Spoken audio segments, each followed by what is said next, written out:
제목을 한번 같이 읽겠습니다. 시작. 세례 요한의 증언과 나의 증언. 온천천을 걷다 보면 참 우리 한국 개들은 참 미국 개들보다 참 이쁜 것 같아요. 어째 그래 예쁜 개들이 많은지. 걷다 보면 제일 황당한 게 유모차에 애 싣듯이 개 싣고 다니면서 자기가 개 산책시키는 게 아니라 개 바람 쐬어주는 뭐 그런 분들 보면 참 재미나던데요.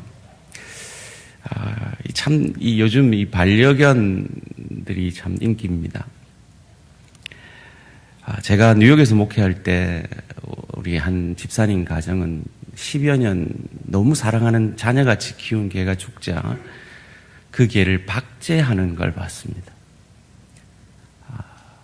그런데 만약에 그렇게 사랑하는 자녀같이 키우는 그 개를 내 죄를 위해, 내 죄 사함을 위해 내 손으로 죽여야 한다면 그 심정이 어떨까요?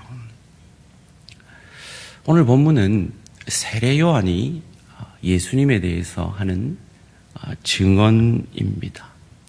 세 가지로 그 증언을 요약해 볼 수가 있습니다. 첫째로는 예수님이 나를 대신하여 죽어간 어린 양이다라는 고백이 이 증언 가운데 담겨 있습니다. 그리고 그의 증언을 통해서 예수님이 나를 위해 죽으신 어린 양이심은 성령으로만 알 수 있음을 우리에게 가르쳐 주고 있습니다. 그리고 마지막으로 예수 그리스도가 나를 위해 죽은 어린 양임을 우리도 우리의 증언, 나의 증언을 통해 성령으로 사역함으로 증거해야 함을 우리가 알게 됩니다. 하나씩 살펴보기를 원합니다. 첫째로 세례 요한의 이 증언을 통해서 우리가 알 수 있는 것은 예수님이 나를 대신하여 죽어간 어린 양이시다 하는 것입니다.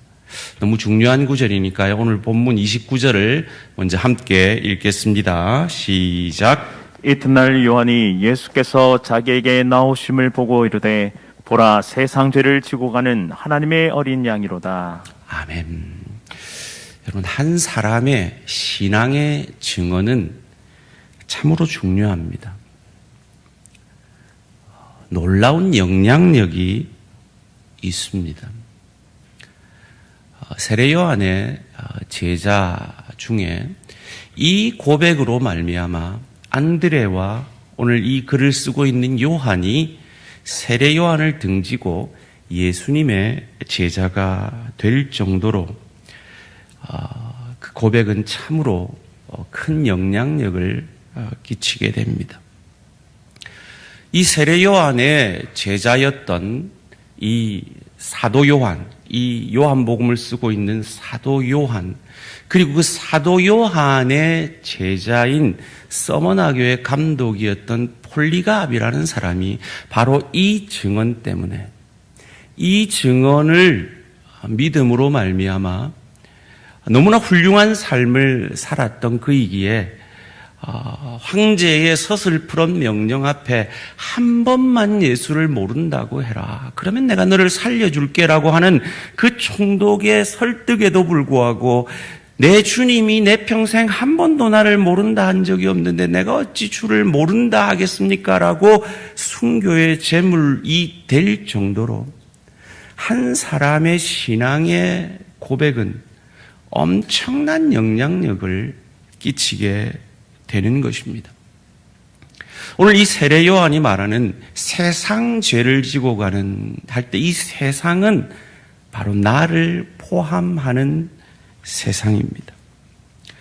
그리고 이 고백을, 이 세례요한의 신앙의 고백을, 이 세례요한의 증언을 처음 들었던 유대인들은 우리와 달리 바로 이 세례요한이 말하는 바가 우리 조상 아브라함이 이삭을 죽이려 할 때 이삭 대신 죽어간 그 순양 말이구나. 우리 조상들이 출애굽하기 전에 하나님의 사자가 처음 난 것을 다 죽이려 할 때 우리를 위해서 대신 죽어간 그 어린 양을 말하는구나라고 바로 알아들었을 것입니다. 그 양은 그냥 사서 잡은 양이 아닙니다. 어릴 때부터 태어나는 것을 목도하고 그래서 그 태어난 어린 양을 가족처럼 길렀던, 마치 오늘 우리가 집에서 자녀같이 기르는 반려견과 같은 그런 양입니다. 그리고 그 양을 바로잡아 죽이지도 않아요.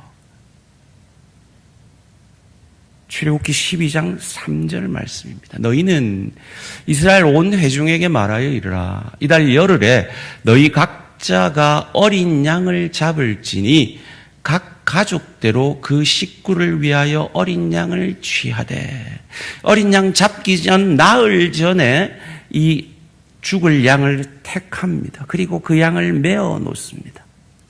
그리고 6절 말씀에 그 나흘이 지난 이후에 이달 열나흘까지 간직하였다가 해질 때에 이스라엘 회중이 그 양을 잡습니다. 그리고 그 양의 피를 발라 문설주의 발음으로 하나님의 사자가 첫째 난 것을 죽이려 올 때에 패스오버, 유월합니다. 그 양의 피를 보고 말이죠. 그 나흘간 막 뛰어놀고 나와 함께 뛰어놀던 그 양이 매여 있습니다. 아버지에게 묻죠. 아빠, 나 저 양과 들에 나가서 놀래요. 안 된다. 왜 안 돼요? 옛날에는 그랬잖아요. 저 양은 이제 곧 죽어져. 왜요? 제가 개를 싫어합니다. 저는 개를 참 좋아했습니다. 언제부터 싫어했느냐? 제 초등학교 때 제가 언젠가 말씀드렸죠. 그 까만색 개, 똘이라는 그 개. 내 동생과도 같은, 동생이 없는 내게 동생과도 같은, 학교 와서 제일 먼저 불렀던 똘이야 불렀던 그 똘이가 지금도 생생히 기억합니다. 토요일 날 오전 수업만 마치고 집에 왔는데 똘이야 했는데 똘이집이 비어 있는 거예요. 왜 그러냐 했더니 몸 약한 우리 외삼촌 뱃속에 들어갔다는 거예요. 그때의 충격으로 제가 개를 싫어합니다. 더 이상 정을 안 줍니다. 이 아이에게 그 양은 내 동생 같은 양이에요. 내 친구예요. 그런데 자기가 처음 난 장자예요.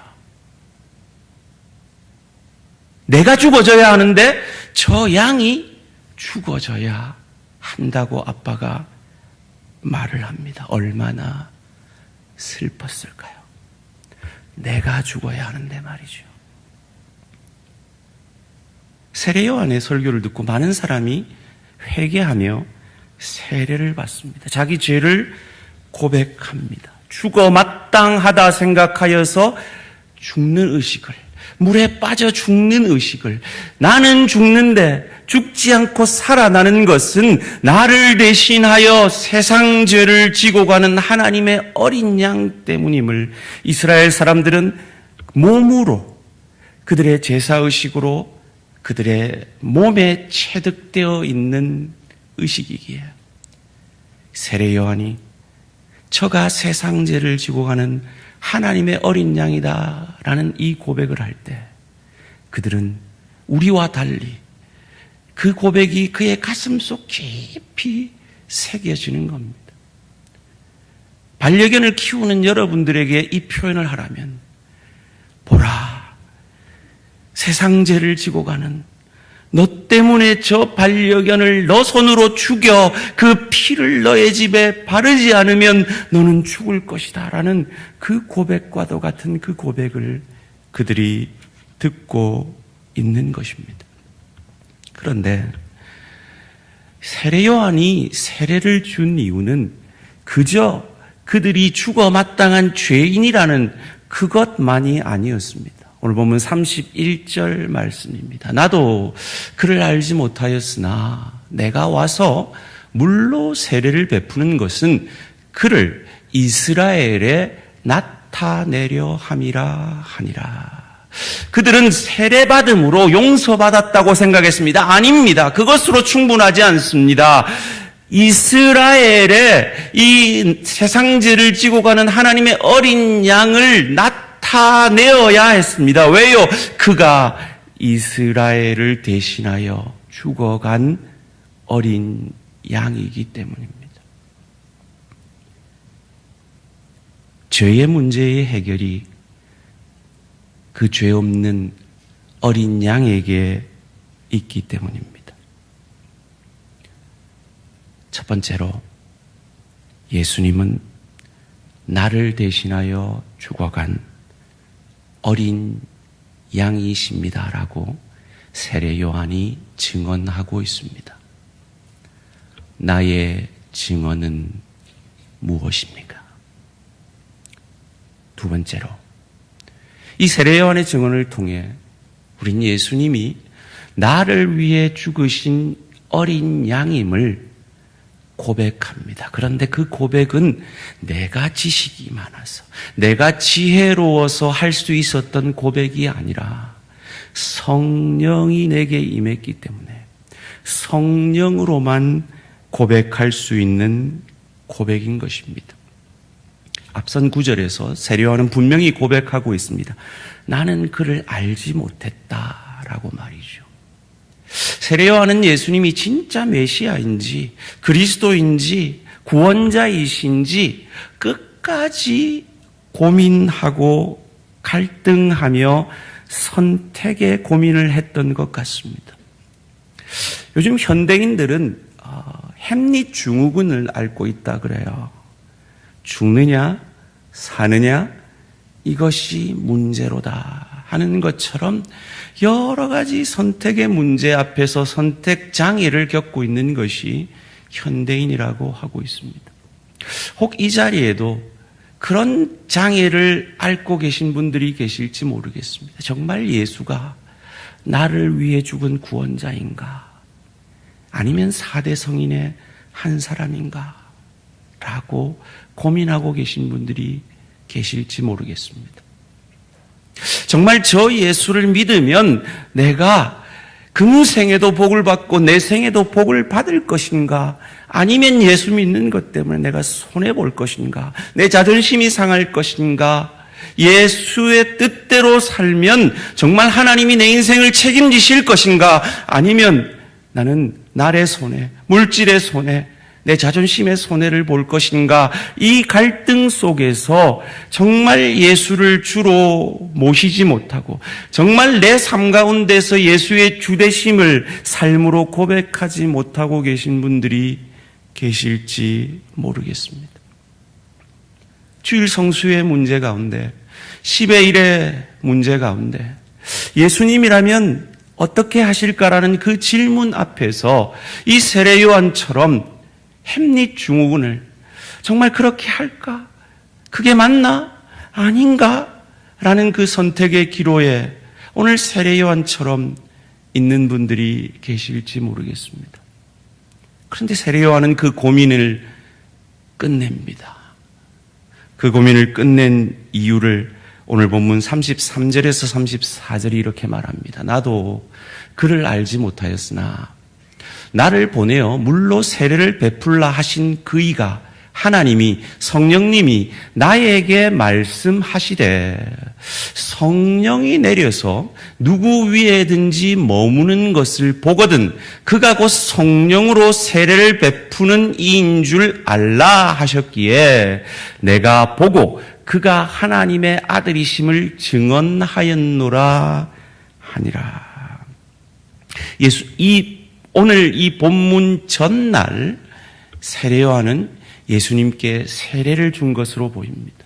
그것을 마태복음 3장 13절에서 15절은 이렇게 증언하고 있습니다. 이때에 예수께서 갈릴리로부터 요단강에 이르러 요한에게 세례를 받으려 하시니 요한이 말려 이르되 내가 당신에게서 세례를 받아야 할 터인데 당신이 내게로 오시나이까? 예수께서 대답하여 이르시되 이제 허락하라. 우리가 이와 같이 하여 모든 의를 이루는 것이 합당하니라 하시니 이에 요한이 허락하는지라. 만류하는 요한을 강권하여서 모든 의를 이루기 위해 나는 세례를 받아야 된다. 그래서 인간의 대표자인 너에게 내가 세례를 받음으로 인간의 죄를 전가받아야 된다라고 강권하십니다. 그리고 세례를 줄 때 어떤 역사가 일어났습니까? 이어지는 16절, 17절 말씀입니다. 예수께서 세례를 받으시고 곧 물에서 올라오실새 하늘이 열리고 하나님의 성령이 비둘기같이, 누가복음에서는 비둘기의 형체와 같이 내려 자기 위에 임하심을 보시더니 하늘로부터 소리가 있어 말씀하시되 이는 내 사랑하는 아들이요 내 기뻐하는 자라 하시니라. 그런데 여러분, 이 장면은요, 예수님만 보시는 거예요. 예수님만 들으시는 거예요.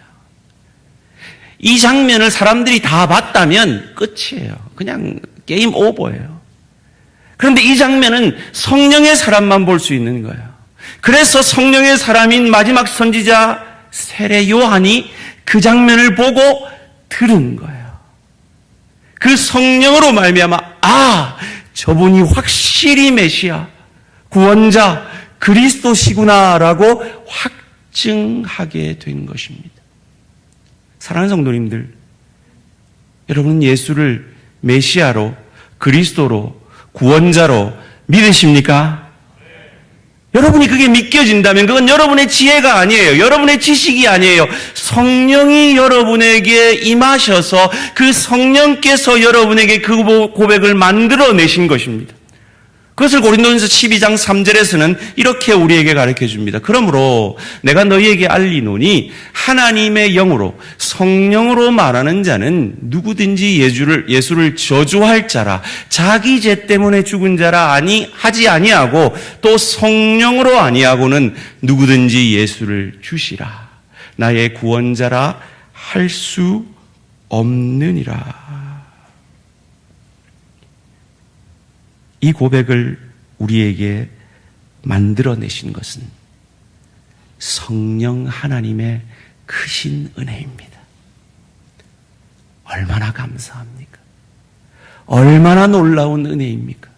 이것이 얼마나 큰 축복인 것을 우리가 새벽기도 가운데 묵상했던 누가복음 10장 21절에서 24절 말씀이 이렇게 말하고 있습니다. 그때에 예수께서 성령으로 기뻐하시며 이르시되 천지의 주제이신 아버지여 이것을 지혜롭고 슬기 있는 자들에게는 숨기시고 어린 아이들에게는 나타내심을 감사하나이다 옳소이다. 이렇게 된 것이 아버지의 뜻이니이다. 내 아버지께서 모든 것을 내게 주셨으니 아버지 외에는 아들이 누구인지 아는 자가 없고 아들과 또 아들의 소원대로 계시를 받는 자 외에는 아버지가 누구인지 아는 자가 없나이다 하시고 제자들을 돌아보시며 조용히 이르시되 같이 읽을까요? 시작. 너희가 보는 것을 보는 눈은 복이 있도다. 24절. 내가 너희에게 말하노니 많은 선지자와 임금이 너희가 보는 바를 보고자 하였으되 보지 못하였으며 너희가 듣는 바를 듣고자 하였으되 듣지 못하였느니라. 여러분 주변을 보세요. 얼마나 똑똑한 사람 많습니까? 얼마나 능력 있는 사람 많습니까? 그런데 그들에게는 보이지 않는, 그들에게는 믿기지 않는 예수가 구원자 주이심을 이 지혜롭지 못한 어린아이 같은 저와 여러분에게 보게 하시고 듣게 하시고 믿게 하신 이것이 하나님이 우리에게 주신 가장 큰 축복임을 믿으시기를 주님의 이름으로 축원합니다. 혹 이 자리에 아직까지 믿기지 않는 분들이 계십니까? 성령의 도우심을 구하시기를 주님의 이름으로 축원합니다. 세례 요한은 저를 보라, 세상 죄를 지고 가는 하나님의 어린 양이다라는 이 고백 한마디 때문에 그를 따르던 두 제자를 잃었습니다. 그를 따르던 인기를 잃었습니다. 사람들이 그를 외면하고 예수를 따르기 시작합니다. 그럼에도 불구하고 그는 무엇이라고 고백했습니까? 그는 흥하여야겠고 나는 쇠하여야 하리라는 이 위대한 고백을 할 정도로 예수님만 높였던 그가 감옥에 갇혔을 때 제자들을 보내어 질문을 합니다. 마태복음 11장 3절이 그것을 우리에게 이렇게 가르쳐 줍니다. 예수께 여짜오되 오실 그 이가 당신이오니까 우리가 다른 일을 기다리오리까. 분명히 성령으로 확신했던 그가 예수의 메시아 되심을 의심하며 질문을 합니다. 왜일까요? 그것을 동일한 말씀을 기록하고 있는 누가복음 3장 16절 17절을 통해서 이해할 수 있는데요.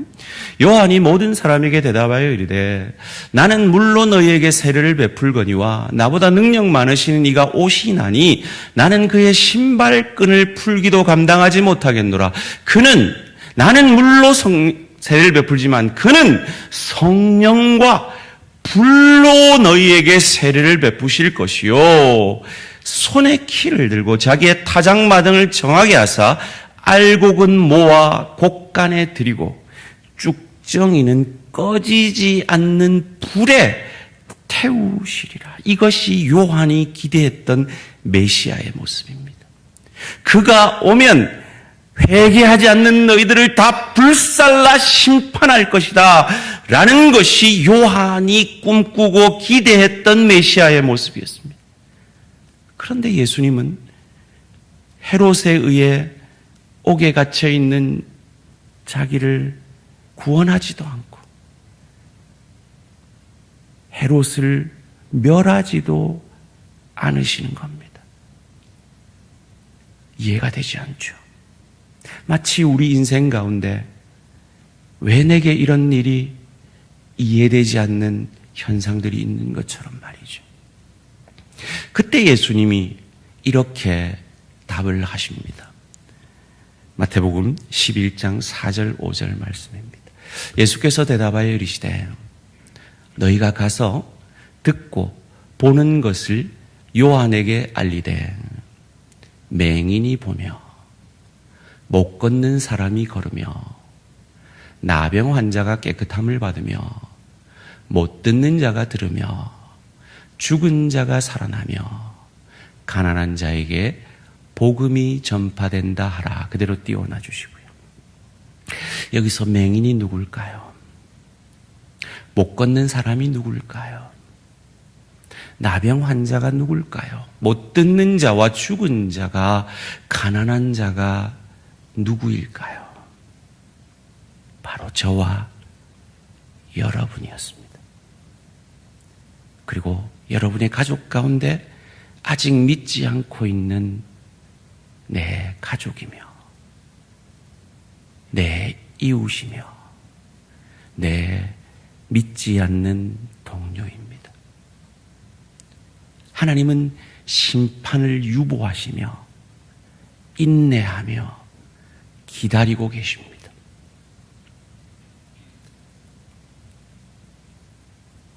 저는 성도들을 보면서 때로 안타까운 마음이 드는 것이 저렇게 사시다가는 하나님의 회초리를 맞을지도 모르겠는데 하나님의 간섭하심을 경험할지도 모르겠는데 그럼에도 불구하고 가장 신앙의 기본인 주일 성수를 외면하고 주님이 주되심을 고백하는 가장 기본적인 신앙의 고백인 11조를 결단하지 못하고 예수님이 하면 어떻게 하실까라는 그 질문 앞에 서지 아니하고 자기의 욕심을 따라 자기 생각을 따라 살아가는 그 지체들을 보면서 안타까운 마음을, 애끓는 마음을 가질 때가 있습니다. 그런데 그 분들을, 우리들을 목사의 마음에 100배, 1000배의 마음으로, 애끓는 마음으로 기다리고 계시는 그 주님이 바로 세례 요한의 기대와 달리 오래 참고 기다리시는 예수님, 그 예수님의 마음이시라는 겁니다. 그 예수님의 오래 참고 기다리심을 기억함으로 예수를 주로 고백하게 되시는, 이 자리에 계시는 아직 예수를 주로 온전히 믿지 못하는 우리 대한가족들 되시기를 주님의 이름으로 축원합니다. 하나님의 뜻인 줄 알면서도 아직까지 그 신앙의 결단을 망설이고 계시는 내 대항의 가족들이 있다면 오래 참고 기다리시는 그 주님의 인내의 마음, 사랑의 마음을 알아들여 귀한 신앙의 결단이 있어지시기를 주님의 이름으로 축원합니다. 세 번째로 세례 요한의 증언을 통해 알게 되어지는 것은 예수 그리스도가 나를 위해 죽은 어린 양임을 우리도 성령으로 사역함으로 증거해야 한다라는 것입니다. 앞서 우리가 살펴본 대로 예수님이 세례를 받고 성령의 기름 부으심을 받고 성령의 음성을 듣는 그 장면을 공간복음에서는 기록하고 있습니다. 그런데 이 요한복음에는 그것을 본 세례 요한의 증언만을 담고 있습니다. 왜일까요? 요한복음은 복음서 가운데 가장 늦게 쓰여진 책입니다. 약 교회가 설립된 지 30년이 지났을 때라 여겨집니다. 여러분, 한국교회 평양 대부흥을 경험하고 그리고 80년대 그 빌리그램 집회와 CCC 집회, 나는 찾았네라는 스티커 혹시 여러분 기억하십니까? 그때 이런 신문 기사가 나오곤 했습니다. 270만 명이 여의도 광장에 모여서 대규모 전대 집회를 하며 이 집회를 통해서 많은 하나님의 사람들이 주의 종으로 헌신하며 많은 사람들이 주께로 돌아오는, 그래서 교회를 짓기만 하면 막 사람들이 몰려오던 그런 때가 있었습니다. 바로 저와 여러분들이 그때의 복음의 열매들인 것이죠. 그래서 저희 집만 해도 6남매 중에 4남매가 목회를 하고 있습니다. 근데 저희 아버지 손자, 손녀가 12명입니다. 아직 시집 장가를 다 안 가서 확실히 모르겠습니다만은 그 중에 목회하겠다고 하는 건 비실비실한 우리 형신이 하나입니다. 얘도 언제 어떻게 될지 모릅니다. 목회자 가정에 목회자가 대를 잇지 않는 시대가 지금 시대가 되었고, 신대원이 미달이 되고 있고 신학대학이 미달이 되고 있는 그 시대를 우리가 살고 있습니다. 왜요? 그 부흥이 너무 희미한 기억이 되어 있는 거예요. 마치 성령이 30년 전에 임해서 교회가 설립되고 그 30년이 지난 이후에 그 역사가 희미해져 가고 있는 이때에 세례 요한이라는 하나님의 사람을 세워서 세상의 가치관과 거꾸로 가는 한 사람이 광야에서 외치는 자의 소리가 세상 사람들에게 들려지고 회개하게 되어지고 세례를 받게 되어지고, 그래서 그를 그리스도께로 인도하게 되어지는 그 역사를 세례 요한의 증언, 내가 예수님이 이랬다는 것을 봤다는 것이 아니라 내가 그 증언자다, 그 증인이다라는 그의 삶의 고백을 통해 그 기억이 희미해져 가고 있는 초대교회를 깨우려는 하나님의 섭리처럼 오늘 저와 여러분들이 세례 요한의 이 증언을 통해 다른 사람들은 보지 못했던 그것이 세례 요한의 그 비움의 삶을 통해 그리고 그 고백을 통해 자기가 손해보는 줄 아는데 내가 이 고백을 하면 제자들을 잃어버릴 것이고 이 고백을 하면 나의 인기가 날아가고 이 고백을 하면 나는 감옥에 갇히는데도 여전히 이 고백을 하게 되어지는 그 세례 요한의 증언을 통해 사람들을 깨우는 것처럼 오늘 우리를 가정으로 보내시고 오늘 우리를 일터로 보내시고 오늘 우리를 주의 교회를 섬길 때에 내가 이 고백을 하면 손해를 보는데 내가 이렇게 살면 분명히 자존심이 상하는데 그럼에도 불구하고 그 고백을 하지 않을 수 없는 나를 대신하여 내 사랑하는 가족같이 기른 그 어린 양이 아니라 하나님이 나를 대신해 죽어졌다라는 이 구원의 은혜에 감격하여